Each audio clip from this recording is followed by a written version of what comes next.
Important matrix के बारे में जानेंगे। A square matrix A is nilpotent if there exist M element of N such that A की power M बराबर 0, यानी ए को एम टाइम मल्टीप्लाई करें तो हम 0 आ जाएगा। एम को क्या बोलते हैं, इंडेक्स या एक्सपोनेंट। इफ एम इज, और क्या होता है, एम स्मॉलेस्ट पॉजिटिव इंटीजर होता है।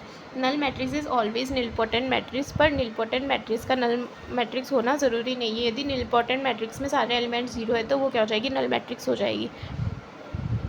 अब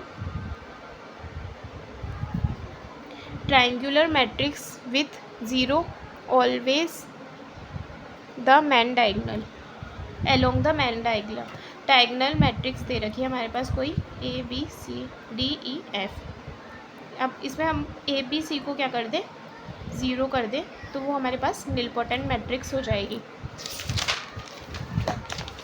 अब लैम्डा बराबर 0 होती है, आइगन वैल्यू क्या होती है, 0 होती है निलपोटेंट मैट्रिक्स की।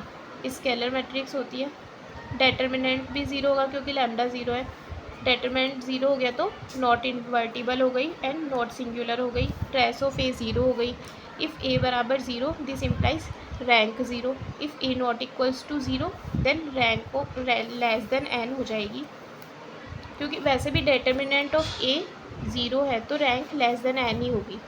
अब ए 0 है तो स्पेशल केस में 0 हो जाएगी रैंक। ए भी निलपोटेंट होगी, ये if and only if A B बराबर बी ए हो। ए प्लस बी मे और may not be nilpotent. A की power T A transpose nilpotent of index M. A comma B nilpotent of same order and A B बराबर B A हो, then index of A plus B less than equals to index of A plus index of B -1, और index of A B less than equals to minimum of index of A and index of B. A comma B nilpotent of same order and AB nilpotent, then BA also nilpotent. A is यहाँ पर हमारे पास ये वाला condition important है। A is nilpotent of order P, A की power K is also nilpotent of index P upon K। जहाँ पर ये हमारे पास सीलिंग फंक्शन है। जैसे मतलब सीलिंग फंक्शन में क्या हो गया, हम हाईएस्ट वैल्यू लेके, जैसे 1 पॉइंट कुछ भी आ रहा है तो 1 के आगे का वैल्यू हो गई तो इससे बड़ी वैल्यू लेते हैं हम।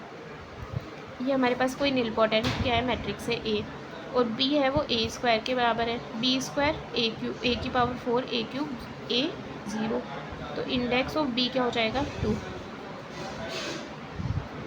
अब हमें ए क्यूब बराबर 0 का चाहिए, तो 3/2 का सीलिंग फंक्शन निकालेंगे तो वो क्या आ जाएगा 1.5 2 के बराबर हो जाएगा।